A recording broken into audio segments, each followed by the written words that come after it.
Hello, I'm Luis Olvera from Mexico City, and today I'm going to show you how to configure an EQ plugin as a large format mixing console.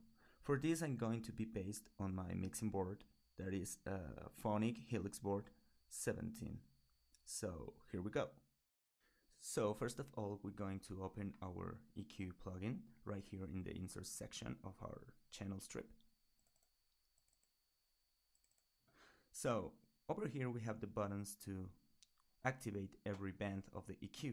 So we're going to start with the high pass filter. So we enable it. And here are the parameters that we can set. So like in my mixing board, I'm going to set the frequency cut at 75 Hertz, the slope on 18 dBs per octave with a Q factor of 0.75. So here we go, we have our high pass filter. So we use the high pass filter to get rid of some of the noise or the rumble, but if you are recording something really low in frequencies, you can actually ignore the high pass button. Now we are going to set our low pass shelving filter that in my mixing board is set on 80 Hertz with a Q factor of 1.0,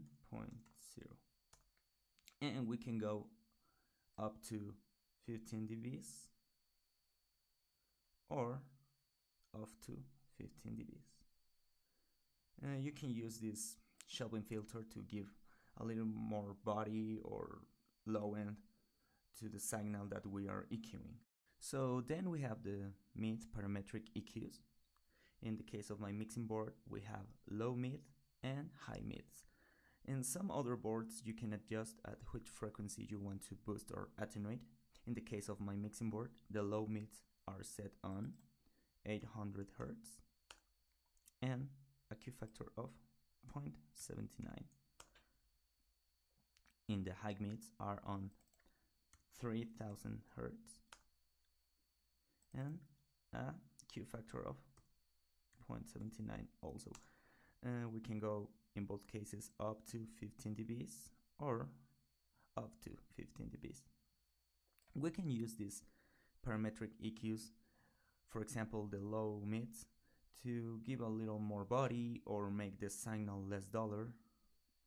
In the high mids we can give a little more high pitch on the snare drum, maybe the guitar, whatever you are EQing.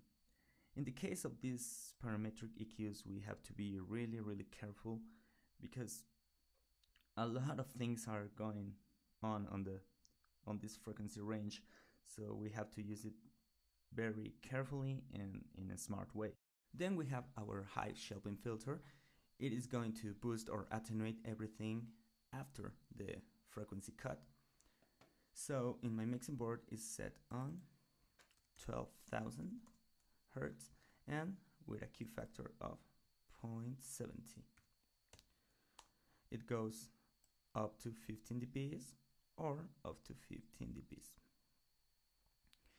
We can use this shelving filter to make the signal more brighter, maybe to make more present the vocals or guitars, maybe the snare drum or the cymbals, or you can also attenuate the high frequencies on your bass, your kick drum or some keys. It depends on what are you EQing. So now that we have everything set just like in our mixing board, we can save these settings to use it whenever we want. So first I'm going to put everything on 0 dBs.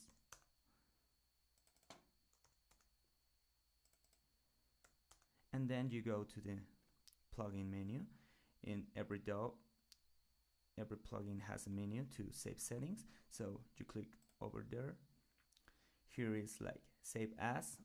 My DAW is in Spanish because I'm from Mexico, but this means save as. And in other DAWs it may be like save settings or something like that. You click over there and you name the preset like mixing board EQ, and it's already saved. For example, if you are using another EQ but you want to use your mixing board EQ, you just click on the preset and there it is. So for example, I put this EQ on my snare track, so let's hear how it works.